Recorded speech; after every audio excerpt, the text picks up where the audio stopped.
يا أيها الناس قد جاءكم الرسول بالحق من ربكم فآمنوا خيرا لكم وإن تكفروا فإن لله ما في السماوات والأرض وكان الله عليما حكيما.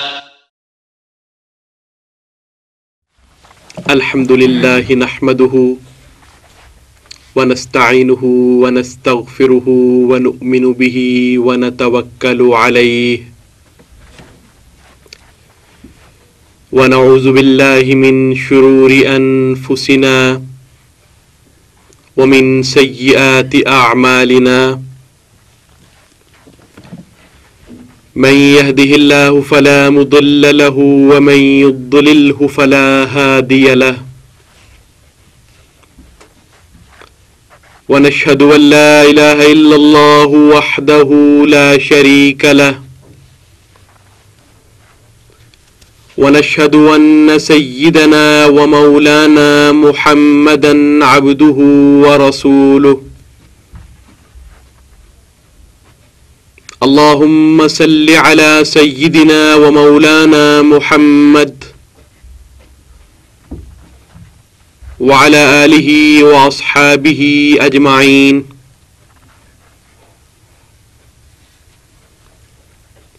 رب ذو الجلال کی حمد و ثنا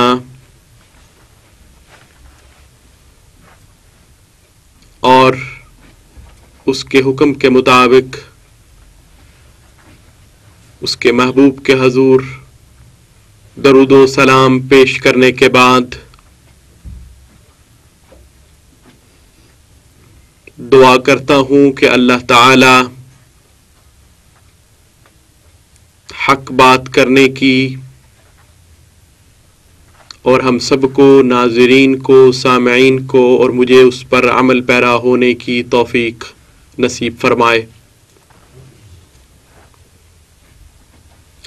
آج انشاءاللہ تعالی سورہ بقرہ پارہ نمبر 2 ہے، آیت نمبر 158 ہے، اس پر گفتگو ہوگی. آیت مقدسہ یوں ہے، رب کریم نے فرمایا ان الصفا والمروة من شعائر اللہ فمن حج البيت أو اعتمر فلا جناح عليه أن يطوف بهما فمن تطوع خيرا فإن الله شاكر عليم. آیت مقدسہ کا لفظی ترجمہ یوں ہے، ان الصفا والمروہ، بے شک صفا اور مروہ، من شعائر اللہ، اللہ کی نشانیوں میں سے ہیں. فمن حج البیت، جو بیت اللہ کا حج کرے، او اعتمر، یا پھر عمرہ کرے، فلا جناح علیہ، تو اس پر گناہ نہیں، ان یطوف بہما، کہ وہ ان دونوں کے چکر لگائے. ومن تطوع خیرا، اور جو اپنے پاس سے اچھائی کا کام کرے، فإن اللہ،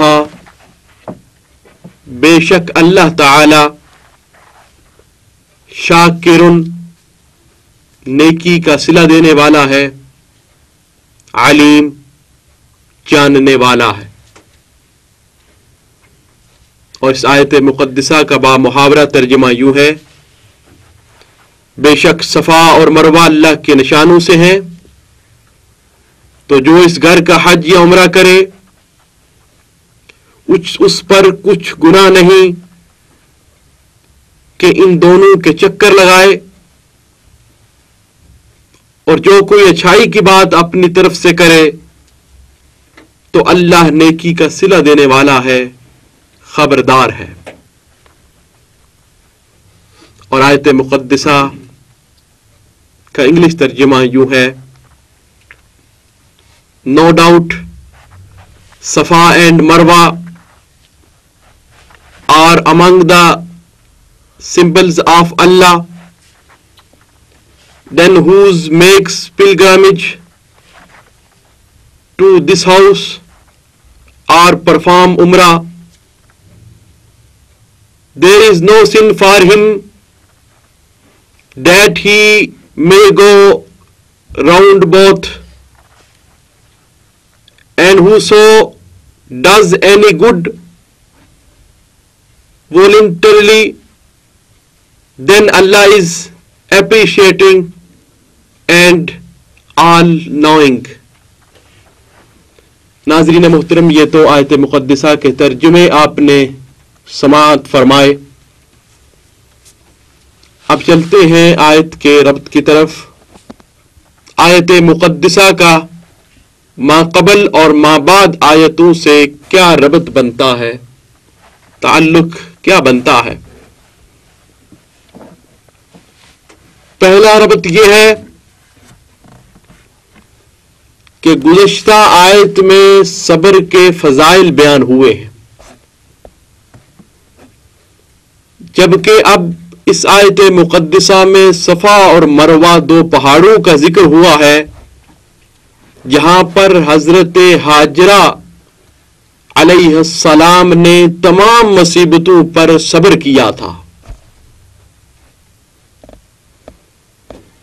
اور دوسرا تعلق یوں ہے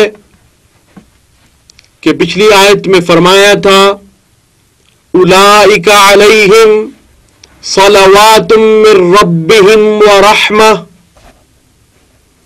کہ صبر کرنے والوں پر اللہ کی صلوات اور اللہ کی رحمتیں نازل ہوتی ہیں۔ جبکہ اب صفا اور مروہ کا ذکر کیا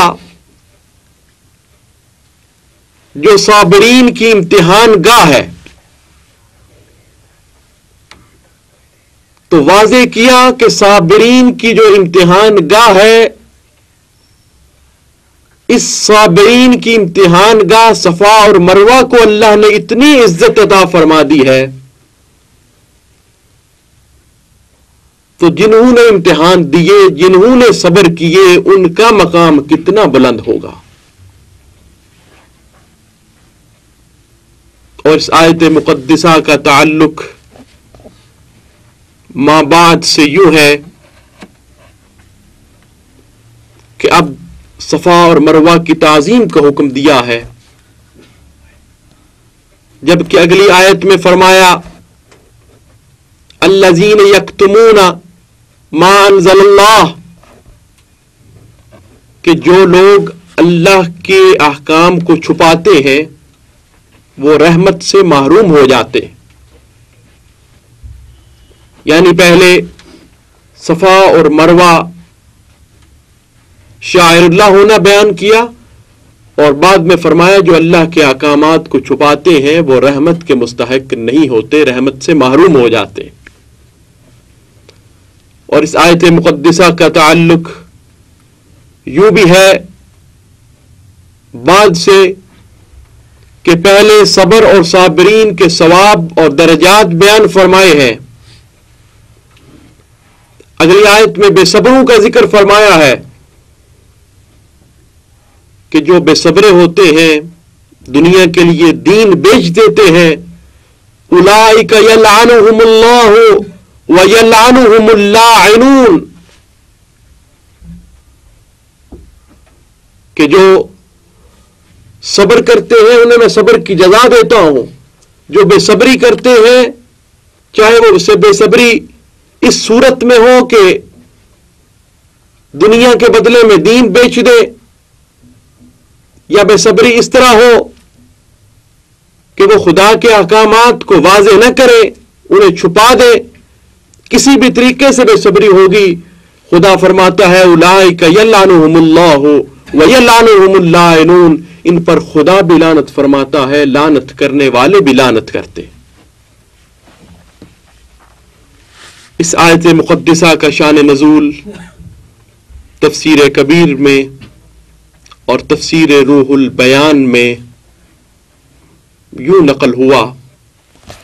کہ پچھلے زمانوں کی بات ہے کہ ایک شخص اصاف اور ایک عورت نائلہ، ان دونوں نے خانہ کعبہ میں خدا کے گھر میں ایک دوسرے کو بدنیتی سے ہاتھ لگایا، بری نیت سے ایک دوسرے کو ہاتھ لگایا،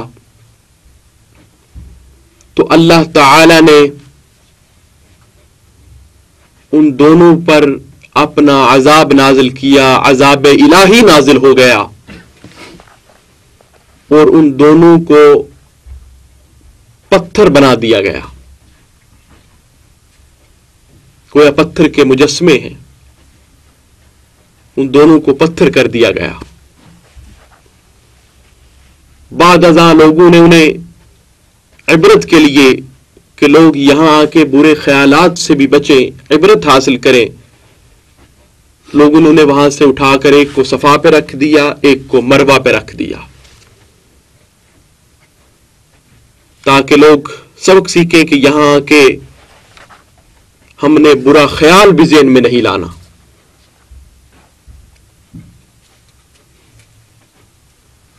چنانچہ کچھ عرصہ بعد جب جہالت نے زور پکڑا، زمانہ جاہلیت آیا، تو لوگوں نے صفا مروہ کے چکروں کے درمیان ان دونوں کی پرستش شروع کر دی۔ جب وہ صفا مروہ کے درمیان چکر لگاتے تو ان دونوں کو بھی تعظیم کی نیت سے ہاتھ لگاتے اور ان دونوں کی عبادت کی جاتی۔ تو جب دین اسلام آیا تو اسلام نے ان دونوں